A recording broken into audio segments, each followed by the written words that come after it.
Sauli alimwasi Mungu, akarudi nyuma. Samueli akamuombea. Samueli ni nabii. Usiku kucha Mungu hakutengua ile kauli wala hakutengua ile hukumu. Akajaribu kumlilia asubuhi, kumlilia manake na muombea Mungu amrehemu, hakuweza. Daudi alimuua Uria, akarithi mke wake. Lakini Daudi alipoenda mbele za Mungu, alipiga magoti akamwambia Mungu, nimekuwa mpumbavu, nimefanya ujinga. Mungu naomba unisamehe.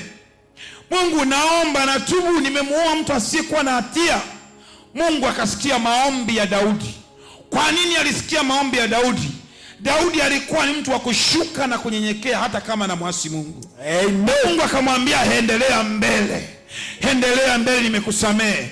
Samueli amemlilia Sauli. Sauli hana mpango wa kutubu na Mungu, kutengeneza na Mungu. Manake Mungu ameangalia moyo wa kiburi ulioko ndani ya Sauli. Leo hii tuna waimbaji, tuna watu ambao wana kiburi cha ndani. Unaweza ukamkemea akakudharau, unaongea alafu anakuangalia tu hivi.